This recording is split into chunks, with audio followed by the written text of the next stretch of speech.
Hello, Abigail here with the astrology and tarot energy reading for this new moon in Taurus. This moon in Taurus is on a Sunday, the 27th of April. It is at 7 degrees of Taurus and it's a doozy. It's at 3:31 p.m. And usually with an exalted moon, we're looking at really beautiful, expansive lunar energy. I'm not saying that's not a part of this. However, we do have an opposition between Mars at 3 degrees and Pluto at 3 degrees, Mars in Leo and Pluto in Aquarius. And this moon makes a T square. So we have this opposition, and then Taurus is off at that square, which leaves our outlet into Scorpio, which is a lot of deep, dark things. So I don't like fear mongering, and I'm not, but I have also been known to get really excited for lunations and uh, maybe miss some of the more intense shades because of my desire to not freak people out. So we're going to just be honest. It's not going to be easy when Pluto is involved in anything. Secrets, darkness, hidden things are really at the forefront. Also, remember that Pluto is a generational sign, so this is very triggering for generations of people. And Mars is about aggression and anger and rage and fighting and resistance and pointy things. So there is this resistance between this dark, secretive, collective energy and this very individualized, hyper focused Mars energy. We're also still in the post shadow period of that Mars retrograde. So we have been at 3 degrees of Leo not so long ago, would have been back in um, December. We've been there two other times. So uh, I think, like I said in a video recently, there are multiple ways to interpret and react to astrology. I think some of this is going to be people kowtowing to power, people giving up their rights before their rights are taken, which is unfortunately something that happens when there is an abusive something in place. But I also think it's going to cause a lot of people to stand up and to say no. And I think the more people that stand up and say no, the better chance we all have together. So my advice for this new moon is to be very clear about where you stand, very clear about the people you are willing to fight for, very clear about what you will not let happen to your communities and what you're going to fight for. I've seen a lot of people, especially in my community, the autism community, um, talking about hiding and like working from the shadows. And that is automatically like allowing the idea that visibly disabled autistic people are already taken away and already disappeared and already harmed. And that is not a great place to start. Like if we're stuck in that situation at some point, fine. But to start the battle with already having given up the most vulnerable of your community is a really not great place to start. And obviously that's where I'm coming from my perspective, from my community, but you can, I'm sure, take that and put that onto your community. I'm also part of the queer community. Um, not planning on hiding that part either. I am a Taurus sun. This is conjunct my natal sun. So for me it is very much a, well, if you're gonna back down now, this is your last chance. Um, and I don't think that this is fear mongering or anything. This is just how serious the situation that we are in as a collective is.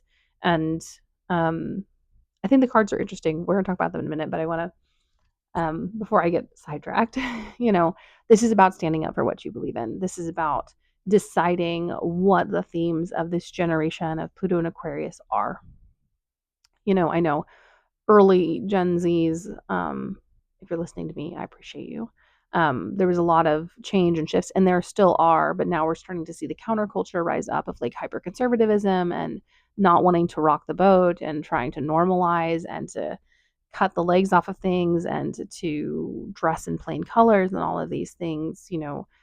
I don't believe in washing an entire generation with a brush, but you have to understand that there's, counterculture is the same with the millennials. Some of us decided that the system sucked and that it's not functional and that there's all these dark things that we have to bring to light. And some of us decided that secrets are better, that not telling the truth is better, that hiding our feelings is better. And that is the counterculture to being like, hey, all of this sucks. We've got to change it. Same with every other group who has come before us. with Libra, there was like, we got to set this right. We really have to balance the scales. And then the counter to that was, no, we're going to hide everything and pretend everything's okay because it's easier to balance shit than to balance, you know, to rebalance the entire system. So don't ever wash an entire generation. Same with boomers. There were, you know, which boomers cover almost two spectrums. You get some, you have the Virgo, but then you have a bit of the Leo in there. So you have these. Um, I think the boomers are like Leo, Pluto and Leo, and Pluto and Virgo. Pluto and Virgo, people wanted to fix things. They wanted to make things better. And then the counterculture was, let's be hypercritical. Let's be hyper aggressive. Let's tell people that they're wrong and make everything about us and what we're doing rather than allowing this to be a collective endeavor. And the fine tuning went from being fine tuning to nitpicking everything around them. And with, Pluto and Leo, it could have been this great, beautiful, bounteous giving to people of the excess of your energy, and instead it became creating an excess energy and then hoarding it for yourself. So don't ever wash anything with a full brush, but now we're in a moment where obviously the group of people being born right now are going to be the cohort that is Pluto and Aquarius, but we are creating that extra layer of what the themes are while also being subjected to it or a part of it. Does the story of Pluto and Aquarius get to be, of a group of, people of mixed Pluto placements, failing to connect as a collective and being hyper focused on like everything being cohesive and right? Or are we a collective in true true Aquarian style who are chaotic and unorganized but organized, who have a really strong, passionate goal towards something similar, and we're okay with difference? And this opposition with that Mars is really pushing that button. Like, what are you going to be? Are you going to hyper focus on the people in your community who haven't quite got it right yet? I'm not talking about people in the community who are actively doing harm. I think ignoring, from my perspective in the autism community, or ignoring people with higher, with I don't like using support needs, but who are not able to mask, who are not able to hide, is harmful. But I'm also not going to come for someone who is on the fence about something, trying to figure things out. So not nitpicking the little things, being like, well, you don't believe exactly what I want, so therefore we will never get together and fight for our rights. We need to come together. We need to be ready to do what we need to do. And that moon in Taurus is about survival. Taurus, when it is up against the wall, is a survivor. It's a fighter. It's someone who endures the long-term suffering in order to get the last word in. Not out of spite, but out of like, I suffered for this long. Now you have to listen to me. And sometimes out of spite. I don't think there's anything wrong with being spiteful, especially if someone deserves it. So, this is a moon of resistance. This is a moon of inner strength on a personal level. This is a moon of standing up for your needs and your wants and your desires, and also recognizing where they're not going to get met and recognizing how we can meet them ourselves. So, Pluto with that square is kind of recognizing that, some things just aren't going to happen. And that square to Mars is that, no, I'm going to fight for my needs anyways and find ways to feed and care for myself and do all of these things. So yeah, it's an intense new moon. I think it is a needed moment. I think it's important. But yeah, it's time to be honest with yourself. It's time to look at your capacity. And when I say fight, I'm a disabled person. I can't go out and go to marches because of the sensory overwhelm. I am no use to anyone, but standing up for people in your community, and not being a voice to the voiceless, but opening a platform for people who might feel more overwhelmed to talk. Opening that door, being like, hey, I care about this too. I care about you. I care about the fact that we're not caring about you. It's not speaking over them. It's just making sure that they know that there's a space where they can come in with low effort and say what they need to say and have what they need. Um, creating space for people is going to be really important, um, to be able to advocate for themselves. There's so many ways to activate. Not everyone is built to go on the streets. Not everyone is built to fight a person, but there are so many things that you can do that are visible, that are not hiding, that are not sacrificing other people. So I encourage you to do that. Anyways, now that I've finished that part, we have the Seven of Swords, which I love talking about hiding and not being who we are. And I understand that I am very unique, in some ways, partially because of my past life. And it's not unique as in like, oh, I'm a shiny little gem, but I have always been very unapologetic, even in a very abusive home. Um, and there was a time where I was apologetic, and that was a dissolution of my personality due to abuse. But, you know, some of us don't have the choice, either because of how we present or because this is a lifetime where we're not going to hide. And so, with this card, figure out what you need to do. Figure out what you need to know. Figure out what words are important and valuable. Oftentimes, I think we get so hyper focused on the Seven of Swords being like deception and someone's tricking me, that we forget that it's also just things we can't see. And it's also, having to read between the lines and to kind of suss out intention and things like that. It's also important to, check in during this new moon and find out who is on the same page as you. Who can you rely on? As a disabled person, a lot of my friends go offline and go incognito just because they're so overwhelmed. Doesn't mean they don't care, but know the difference between someone who is ignoring you and someone who is also disabled or also struggling. But know who is for you. Know who genuinely cares, know who has space for you, and also know who is honest with you about their capacity. Um, Someone saying, I really want to be there for you, but I really don't have space right now, is so much better than someone saying that they have space for you and then ghosting you or not listening to you. So, clarity and honesty in this new moon is really important. And also, having to read between the lines a little bit is going to come up. And I do love this 10 of coins. There is so much abundance in what is going to be a tense, energetic moment. There is the possibility of finding new people who align with you. There is the possibility of feeling into your physical strength and power. And this is coming from a disabled person. But being disabled doesn't mean you don't have physical strength and power. It just means that you don't have what people consider normal. Then air quotes, I'm holding a card. So lean in to the good things about this new moon. Lean into the collective connection, the sharing of resources, the abundance that exists in the sign of Taurus. Um, like I said, under resource, Taurus is about survival. And when resource, Taurus is about excess and abundance. And yeah, it can go south and you can buy too many things, speaking to myself. But it also means that you often have a lot to give people. And even if you don't have placements in Taurus, it exists in your chart. There's a place, a garden of abundance. Check out what house it's in. Lean into the power of growth that comes from Taurus and find the pentacles.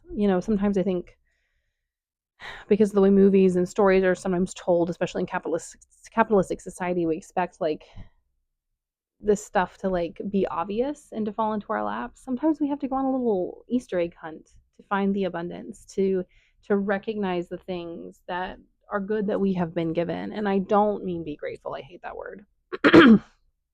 But to enjoy the things that we have been given to enjoy. That's what I'm kind of getting at. Then we have the world. This might seem like just another new moon, but I do feel like this is a very telling moment. The way people react around this new moon is really going to tell you where they're at and if they've progressed or if they're struggling. If you do past life work, this is also really going to tell you where people are, in the evolution of their soul. Some people are ready to move on, some people are not, and it tends to show in times of stress. Um, you know, with this world card, it is about accepting kind of the fluidness of beginnings and endings, and also accepting the things as they are while continuing to grow and expand. Something can be the way it is, and we can still fight for it to be different. And I think that's important for us to note. I think a lot of us were told that if a door was closed, we were supposed to leave it closed. It's very much being raised in a society of compliance. Push some doors, turn some handles in this new moon, see what doors open, see what unexpected paths show up, see how the universe is creating a way for you to function within your the parameters of your own personal function, whatever that means. Maybe you have less mobility than some people. Maybe you're like me who has chronic pain and sensory overwhelm. The universe isn't asking you to suddenly not be you, but what are the parameters of your capacity, and how can you activate and use those to uplift and engage and create a world that you can be proud of. And then we do have the Four of Coins. It is still about capacity. I do love this little guy with his insatiable desire. That's probably going to give him a tummy ache if he eats that coin. But knowing what you have and knowing what you can spend. And like I said, this Mars opposition Pluto is honest to an extreme degree. You will come up against your limitations. You'll come up against your access to power and where you are on the pecking order of society. Doesn't mean it has to stay that way, but it is important to know. And you do have to function within your capacity. But I will encourage you, as someone who has limited capacity, that there are different ways to express it. And I personally have never found that I have had no capacity to care for someone, even in my hardest times. You can still care. Maybe you can't do anything in that moment, but you can still care. And care is important. And it also all starts with baby steps. Nothing, I don't think you're going to be asked to make a huge step in this new moon, although you're going to have to be asked to make a stand. The universe is going to float you along. Just be aware of what you have, learn how to spend it wisely, and also know what you need to keep and what you need to give. And each day is different. There is a flexibility to this. Some days I can give more, some days I can give less. And what's important is not whether I can give more or less, but my ability to function within that, fluctuating capacity. And last but not least, we have a page of coins. Well, the page? Yeah, page. Slow and steady wins the race. Hope is important, but you're going to have to probably microdose it in this new moon, and you're going to be faced with stark reality and with difficulties and with struggles and truths that may be difficult to hold on to. And I encourage you to just take it slowly, to move through each kind of thing with intention, and give yourself the space to feel your feelings. You don't need to be capable and functioning all the time. Just be capable and functioning when you can. And know that that is not the highest the highest form of function, is to always be capable and functioning. Um, and then also enjoy the little gifts that this moon is going to be dropping. I do love kind of the panorama of, with the Seven of Swords and the Ten of Pentacles and the World card. There's such a vast experience within this new moon. And I think the kind of guiding card that's on the bottom of the deck is to just take it a step at a time. And I have a sneaky feeling I'm talking to myself as I build towards a difficult weekend for me.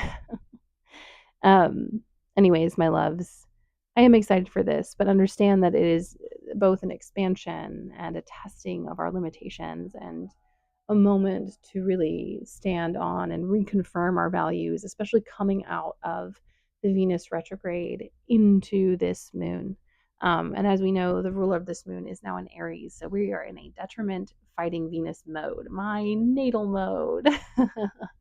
I love a detriment Venus. Detriment planets are fighters. Is it exhausting to have them? Yes. Do we do well when the chips are down? Yes, we will collapse like anyone, but we will also fight. So embody that Venus, that fighting Venus, that Venus that gets bloody, that Venus that cares, that Venus that gets upset and angry when it sees the people it loves getting hurt and harmed, and does something about it, because that's not acceptable. All right, like and subscribe if you appreciated this, and have a blessed new moon in Taurus. Also, any comments or any stories you have, I love to hear them, so pop them in the comments.